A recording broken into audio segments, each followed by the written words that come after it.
Cube Radio.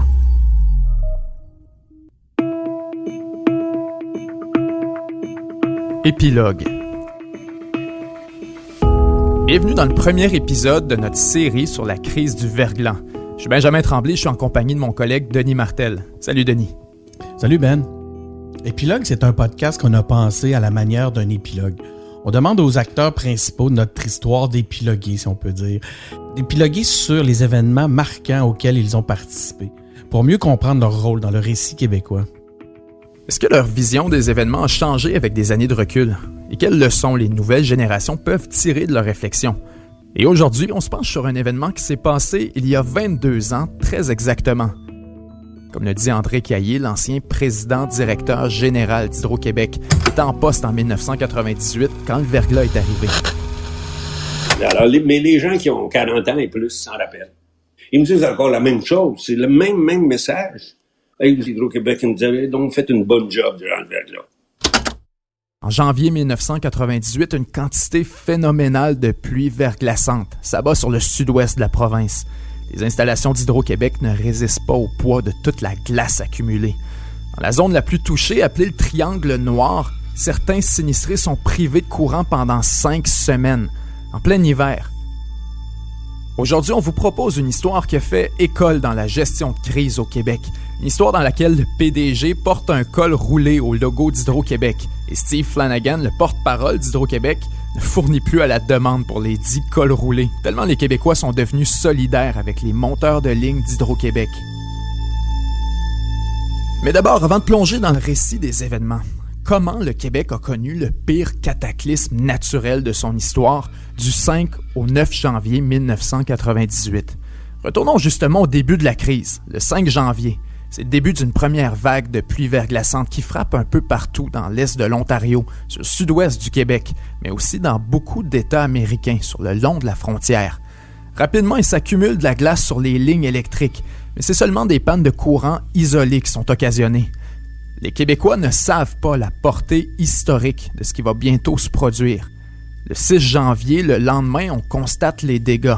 Une portion importante des clients d'Hydro sont privés de courant, jusqu'à 700 000. C'est ce jour-là que le bureau de Lucien Bouchard, le premier ministre, se transforme en véritable war room. Il centralise la gestion de crise et dirige avec Hydro-Québec depuis la tour de la Société d'État, au centre-ville de Montréal. Le 7 janvier, c'est un point tournant. 8 pylônes s'effondrent près de l'autoroute 20 à la hauteur de Drummondville, ce qui plonge Montréal dans le noir. 1 million d'abonnés d'Hydro n'ont plus de courant. C'est aussi le début d'une deuxième vague de pluie verglaçante, beaucoup plus importante cette fois. Je vais laisser à M. Caillé le soin de nous dire ce qu'il y a. C'est M. le Premier ministre. André Caillé, l'ancien président-directeur général d'Hydro-Québec, qui est en poste en 98 quand le verglas est arrivé. Bonjour, mesdames et messieurs. Alors, aujourd'hui, Hydro-Québec aura rétabli, en fin de soirée, 400 000 clients. Vous vous rappellerez qu'à pareille heure, hier soir, je vous disais qu'il y avait 1 300 000 clients qui étaient privés d'électricité. Ce nombre avait augmenté en cours de soirée, là, juste pour atteindre un maximum de 1 400 000 clients. À Montréal, on comprend maintenant que c'est un événement majeur, historique, qu'on ne pourra pas s'en remettre aussi rapidement qu'on le pensait. Le gouvernement du Québec achète toutes les génératrices disponibles en Amérique du Nord, loue des avions pour les amener à Montréal. Le 8 janvier, les gouvernements du Québec et de l'Ontario déclarent l'état d'urgence et mobilisent les forces armées canadiennes pour venir en aide aux équipes d'urgence sur le terrain. On joue de la collaboration de tous, de nos employés, de ceux qui se sont joints à eux venant des États-Unis. D'ailleurs, il y en a une centaine d'équipes qui vont s'ajouter là, provenant de Détroit. Avec leur équipement, bien entendu, là, des monteurs avec l'équipement pour faire les travaux. Aujourd'hui, on vous raconte la mise en place d'une gestion de crise qui aurait pu avoir des conséquences catastrophiques sans l'appui de la population. Monsieur André Caillé, docteur en physico-chimie, professeur et coordonnateur de l'Institut national de recherche scientifique du Québec, directeur des services de protection de l'environnement, sous-ministre de l'Environnement au Québec sous le gouvernement de René Lévesque, président et chef de la direction de Gaz métropolitain, PDG d'Hydro-Québec, on va en parler aujourd'hui plus particulièrement, président du conseil d'administration d'Hydro-Québec et du conseil mondial de l'énergie, chancelier de l'Université de Montréal, président fondateur de l'Association pétrolière et gazière du Québec. Monsieur Caillé, merci beaucoup d'avoir accepté notre invitation. Est-ce que j'ai oublié quelque chose? Alors, je vous en prie, vous n'avez assez dit, les gens vont penser que j'ai 100 ans. Monsieur Caillé, aujourd'hui, on est ici pour parler principalement de votre mandat comme PDG à Hydro-Québec. Je vous ramène en 1998. Je lisais hier que c'était évalué à 2 milliards. Ouais, à peu près. Au total, ça a coûté 2 milliards à Hydro. Ça, c'est sans compter ce que ça a coûté aux gens. Ouais, c'est ça, OK. À la population québécoise. Si vous pensez qu'André Caillé avait prévu devenir PDG d'Hydro-Québec, eh bien, vous vous trompez. À la fin des années 90, André Caillé était président de Gaz Métro et très heureux de son sort. Et puis un jour, on le convoque au bureau du premier ministre pour suggérer des noms pour l'embauche d'un directeur général adjoint d'Hydro-Quéquébec. Et le vendredi, comme convenu, je me suis présenté au bureau. C'est là que j'ai rencontré Lucien Bouchard pour la première fois. Je lui ai présenté ma liste de candidats potentiels pour lui et il m'a écouté. Et puis à la fin, il m'a dit moi, ce qu'on me recommande, c'est aucun de ces noms-là. On me recommande de vous engager, vous. Alors, il dit, hop, là, c'était surprise.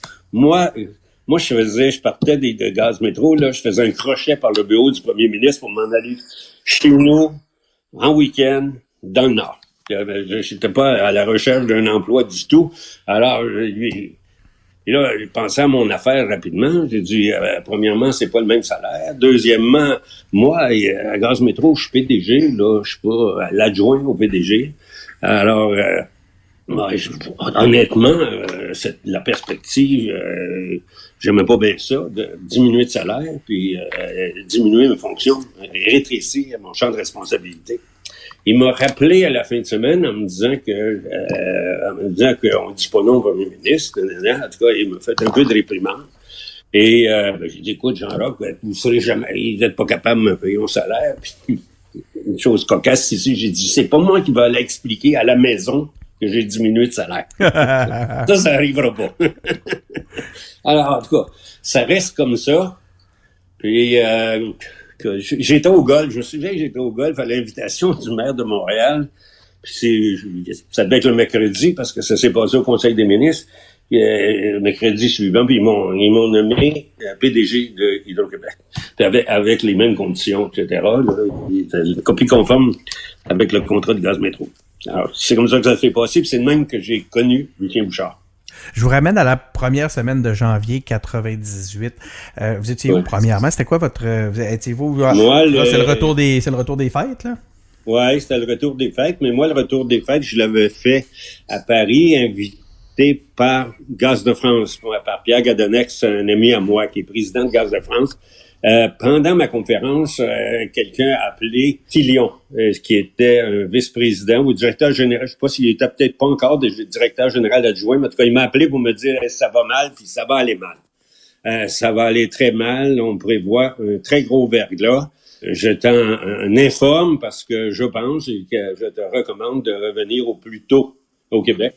Puis je vais demander, jusqu'où ça peut aller. Ça va être pire que ça a jamais été au point de vue de distribution, de réseau de distribution. Puis ça pourrait, t'es pas sûr, ça pourrait toucher le réseau de transport.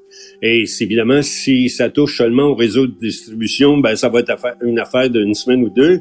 Mais si ça touche au réseau de transport, là, ça peut être une affaire qui peut aller au-delà d'un mois, voire au-delà d'un mois. Alors, j'ai pris le premier avion à cause de la différence de time zone. Alors, quand je suis arrivé, c'était lundi au début de l'après-midi. Et là, mon chauffeur, m'attendait à l'aéroport. Et c'est là que j'ai commencé à m'occuper du verglas.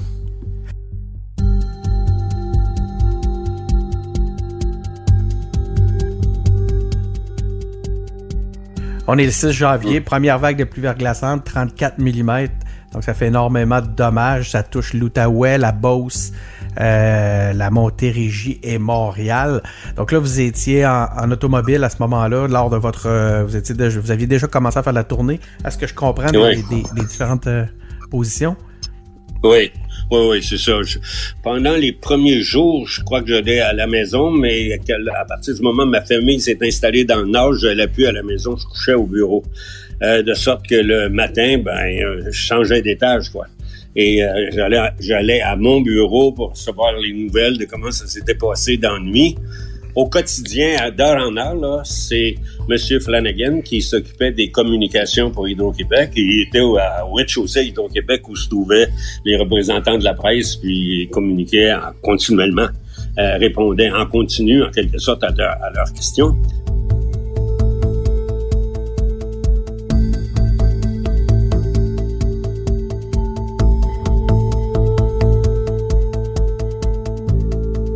Steve Flanagan, journaliste à la radio et à la télévision à Gatineau, Sherbrooke, Québec et Montréal. Direction des équipes de relations publiques et de mise en marché à Hydro-Québec pendant 13 ans. Chargé de cours à l'UQAM. Administrateur sur le conseil d'administration de l'Université de Sherbrooke. Depuis 2004, tu diriges avec tes associés Flanagan Relations publiques. Et évidemment, c'est la raison pour laquelle on se parle aujourd'hui. Tu as été porte-parole principale d'Hydro-Québec. Et tu étais en poste lors de la crise du verglas. Merci beaucoup, Steve, d'avoir accepté notre invitation. Merci beaucoup, ça me fait plaisir. Steve, ça consistait en quoi le travail de directeur des équipes de relations publiques? Quand même, vous aviez des prédictions, vous aviez des signes qui vous ont permis de voir un peu venir, mais pas de vous préparer vraiment à ce qui vous attendait réellement à ce moment-là. Non, pas du tout, parce qu'au final, la crise du verglas, ça a été 3 tempêtes de verglas successives dans la semaine. Alors qu'on était, à la veille du jour 1 et on avait une première précipitation qui s'abattait sur la grande région de Montréal. Alors déjà, en début de soirée, on avait quelques pannes suite à des bris dans le réseau de distribution, mais c'était pas tellement alarmant à ce moment-là. Et à l'époque, comme relationniste de presse, on avait une petite mallette. On partait avec un ordinateur, avec un potin de téléphone et puis une liste de médias. Et mon ami et collègue Jean-Claude Lefebvre, donc c'est lui qui avait la manette en question. Et dans la nuit, 5 heures du matin, il m'a appelé pour me dire qu'on était rendu à 75 000 clients qui étaient privés d'électricité. Et donc, on pouvait s'attendre à avoir une bonne journée. Alors, je suis rentré au bureau, mais ce que je ne savais pas à ce moment-là, quand j'ai quitté la maison, c'est que je partais pour 3 semaines. Donc, t'as quitté un matin pour ta journée, mais t'es resté 3 semaines. Ça a duré 3 semaines avant que tu reviennes. Avant que je revienne, oui, c'est ça. Puis finalement, la crise au complet a duré 5 semaines.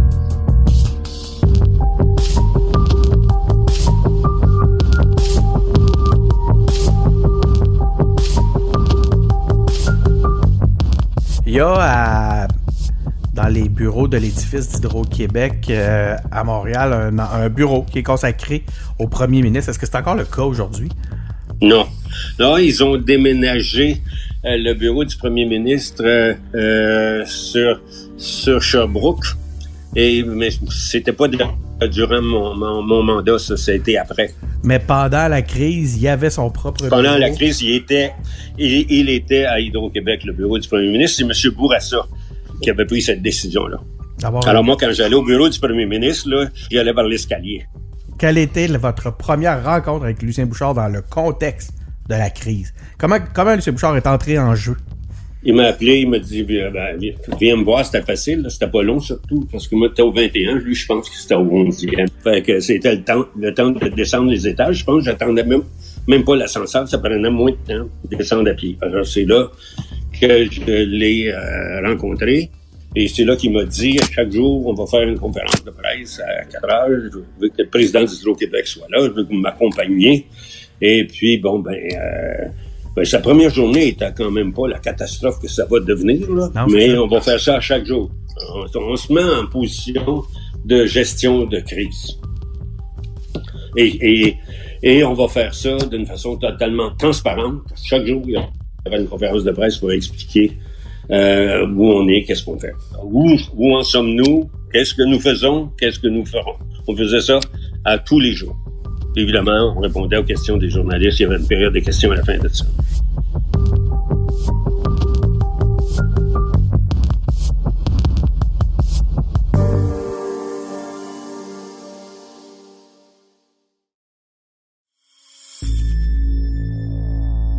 Cette escalade-là, où à un moment donné, à quel moment vous vous êtes rendu compte que là, vous étiez en train de vous diriger vers quelque chose de jamais vu? C'est le mardi. Le lundi soir, dans la nuit, les 15 premiers pylônes de Saint-Césaire à Saint-Hyacinthe ont tombé. Et là, ça a continué. Et ça tombait un peu partout. Mais pour cause, on le sait aujourd'hui pourquoi. Là, il était fait pour 15 mm. On était rendu à 25. Ça fait que les ingénieurs avaient très bien construit leur affaire. Ça s'écroulait exactement au moment où il y avait dit que ça s'écroulait. Alors, bref, ça n'avait pas été fait pour résister à un tel verglas. C'est pas que c'était mal entretenu ou mal conçu. Ça faisait le job que c'était supposé faire. Mais comme les événements allaient beaucoup au-delà des limites, ben là, c'est sûr que ça s'est écroulé. Alors là, moi, déjà, rendu au mardi soir, je savais qu'on va prendre toute une essai. Ça sera pas facile. Ça va être très difficile. On va perdre des clients, puis on va compter ça en semaines. On n'est plus en jours, là. On compte ça en semaines d'interruption. On n'est plus en quelques dizaines de milliers, on est en centaines de milliers. Bref, on est dans le 10 fois pire. Ça se calme tout ça le mercredi. Parce qu'il y a eu 2 verglas en passant. Il y a eu le lundi, mardi. Mercredi, ça se calme. Jeudi, vendredi, ça reprend de plus belle, voire de façon plus intense. Alors là, rendu au vendredi, là, ça va mal pour vrai. Ça va mal solide. Et il nous reste 500 mégawatts pour Montréal. On devrait en avoir 17 000. Pourquoi c'est grave? La sécurité des personnes. Sécurité physique des personnes. C'est là il faut router et rerouter l'électricité pour faire en sorte que les hôpitaux aient de l'électricité. Mm-hmm. Les hôpitaux, eux autres, ils continuent leur opération, là, incluant les opérations de chirurgie. Les pompiers, on ne peut pas se permettre que les pompiers ne soient pas desservis. Il y a certaines résidences aussi, on peut comprendre, les personnes âgées, par exemple, ils ne peuvent pas manquer d'électricité. Quand on passe de 17 000 à 1000, mettons, là, parce qu'on avait réquisitionné tout ce qu'il y avait de production sur l'île, c'est sûr que c'est pas pareil, puis il faut choisir les clients. On choisit qui a de l'électricité puis qui en a pas. Ça s'appelle router et rerouter. En parallèle avec ça, il faut rétablir ça. Alors là, c'est un plan stratégique, là. Est-ce qu'on va rétablir ça, puis on va reconstruire ça, pareil comme c'était, plus solide? Impossible de faire. Là, on parle des mois. Des mois.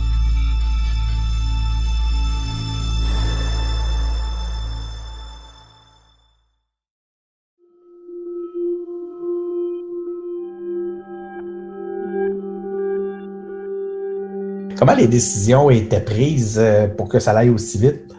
On parle ici d'un territoire là, qui est grand comme l'Irlande. Là. On parle de 3000 km de lignes de transport et de distribution qu'il fallait reconstruire là, en plein hiver le plus rapidement possible. Alors, c'était un défi là, extraordinaire auquel était confronté Hydro-Québec. Là. Première étape, réseau temporaire. Focus là-dessus. Essentiellement, ça, c'est des pylônes en bois. Et puis, pour vous illustrer un peu la différence, le réseau permanent, c'est un réseau sur des pylônes en acier. C'est du fer angle en acier, comme les autres étaient, sauf que au lieu d'être capable de supporter 25 mm, ils sont capables d'en supporter 80. Il y a des fusibles mécaniques qui vont laisser tomber le fil au sol plutôt que de rester accroché après le pylône puis l'entraîner au sol. Le pylône. Si on perd les fils au sol, c'est une affaire. On peut remettre dessus rapidement. Mais si on perd le pylône, il faut reconstruire le pylône. Ça, c'est long. C'est ça que...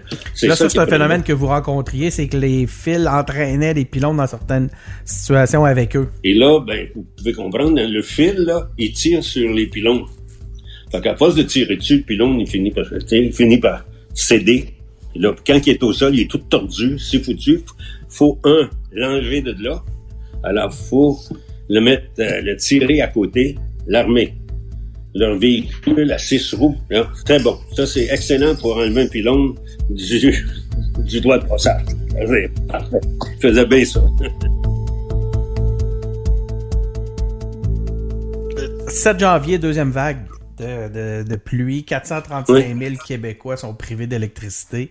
Ouais. L'aide commence à s'organiser. Racontez-nous quelles ont été les initiatives qui ont été mises en place à ce moment-là. On parle là, je lisais des trucs, on parle d'aide américaine, d'achat de génératrices en masse à travers l'Amérique du Nord. Ah, ben ça, ouais. L'aide américaine, ça, il y a des ententes. Hydro-Québec a des ententes, ça existe encore, là, avec les utilités publiques voisines et d'autres distributeurs d'électricité. Quand quelqu'un est dans le malheur, dans les difficultés, les autres vont y aider. Alors, il y en a eu beaucoup. Des gens qui sont venus de l'extérieur, des gens qui sont des spécialistes, qui étaient des spécialistes en distribution d'électricité. Il y en a eu qui sont venus de l'intérieur du Québec. Alcan a un réseau, pas, au Lac-Saint-Jean. Ouais. Des choses qui datent d'avant nationalisation. Alors, il y a des monteurs d'Alcan qui sont venus travailler à Montréal pour établir le courant. C'était une période... Le mot, là, si on veut résumer tout ça en un seul mot, là, c'est l'entraide. C'est de l'entraide, c'est ça que c'était. L'entraide dans l'enthousiasme.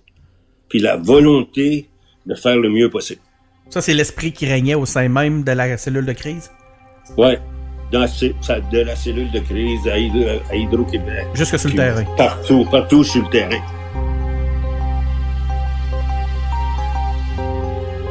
Le 8 janvier, déclaration de l'état d'urgence. Quel était l'état d'esprit à ce moment-là? Je dirais, dans un premier temps, on était tellement préoccupés par la situation qu'on n'avait vraiment pas le temps de se poser des questions ou en tout cas avoir... Vous n'avez pas le temps de vous inquiéter. Non, on n'avait pas le temps vraiment de s'inquiéter. Mais en même temps, on était conscient de l'urgence de la situation. On regardait à l'extérieur, là, puis on avait de la difficulté à imaginer quand le tout pourrait rentrer dans l'ordre et surtout dans quel état on serait à la sortie de cette crise-là. Puis quand je dis nous, c'est nous personnellement, nous comme entreprise, nous comme société, là. Quand on commençait à y penser, c'était épeurant. C'était vraiment inquiétant. Et je peux comprendre qu'à très haut niveau, quand toute la responsabilité repose sur les épaules du premier ministre du Québec et du PDG d'Hydro-Québec, le poids des responsabilités doit être extrêmement pesant. Et puis, ça doit, comme on dit, donner à la chienne un peu. Là.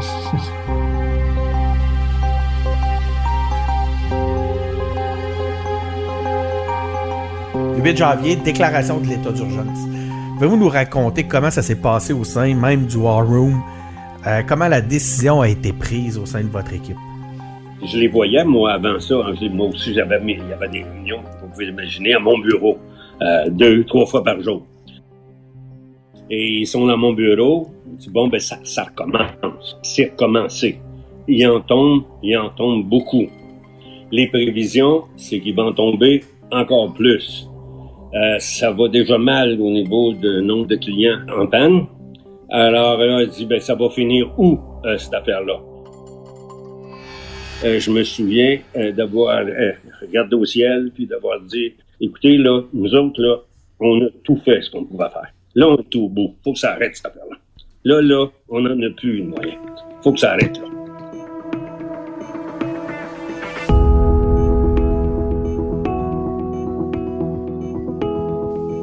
Dans le prochain épisode, comment le gouvernement et le PDG d'Hydro-Québec ont décidé de déclarer l'état d'urgence le 8 janvier 1998 devant l'ampleur des dégâts et comment la crise du verglas a fait école pour la crise sanitaire qu'on vit en ce moment. C'est à suivre dans le prochain épisode d'Épilogue.